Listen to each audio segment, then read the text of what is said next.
या तो ये मूर्ख है या आपको मूर्ख बना रहा है, हमें मूर्ख बना रहा है।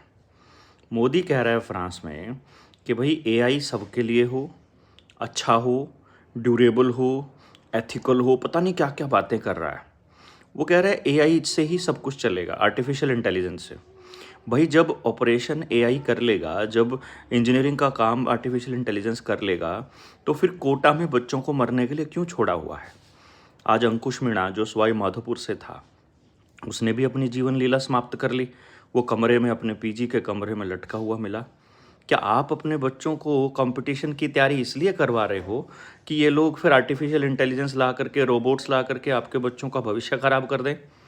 आपको पहले जानना तो होगा कि ये किस तरह की बातें कर रहे हैं। उधर अमित शाह कह रहा है कि हमने ये साइबर क्राइम के फ्रॉड जो हैं वो पकड़े हैं बहुत सारे, और अभी हम एआई की मदद से साइबर क्राइम के फ्रॉड पकड़ेंगे। देखो भाई, पहले जब आपका पैसा बैंकों में डलवाना था तो ये गाँव में चोरी करवाते थे।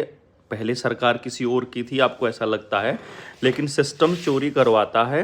फिर चोरों के डर से आपने पहले तो खाते खुलवाए, बाद में कैश लेकर जाना बंद किया और आपने चेक से पेमेंट शुरू करी।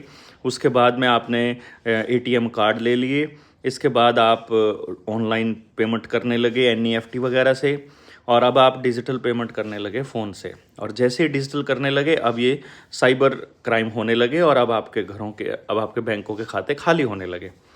आप ये समझिए कि उस वक्त घरों में चोरी होना, आपके घरों में पाड़ लगना, और आज के वक्त में आपके अकाउंट खाली होना, ये बिल्कुल एक जैसा है। ये सिस्टम ही करवाता है आप सबको डरा धमका करके नई व्यवस्था में लाने के लिए। बाकी आपकी मर्जी है। मैं ये कहता हूँ, गाँव के लेवल पर अपने बच्चों को रोज़गार देने के लिए अपनी ज़रूरत की शिक्षा व्यवस्था की तैयारी करना शुरू करना पड़ेगा, ताकि गाँव के लोग अपने बच्चों को अपने हिसाब से तैयार करें, ना कि कंपनियां सरकारों के माध्यम से ऐसी पॉलिसी लेकर आएं कि लोग अपने बच्चों को इस रैट रेस के अंदर दौड़ाने के लिए मजबूर हो जाएं। बच्चे अपने घर छोड़ने के लिए मजबूर हो जाएं, परिवार टूटने के लिए मजबूर हो जाएं, बच्चे विदेश भाग जाएं, हम प्रवासी बनते रहें, रोजगार की तलाश में दूसरे राज्यों में भागते रहें, हम दूसरे राज्यों में जाएं, दूसरे राज्य वाले हमारे राज्यों में आएँ। भाई, प्रवासियों से भी ये विनती है कि अपने आसपास का एरिया संभाल लो, क्योंकि जहां आप पैदा हुए हो, यदि वो मिट्टी आपका पोषण नहीं कर सकती, यदि वो मिट्टी आपको नहीं पाल सकती, तो कोई और मिट्टी नहीं पाल पाएगी। देश और दुनिया के अंदर अशांति फैलाने और दंगे करवाने के उद्देश्य से ये माइग्रेशन हो रहा है।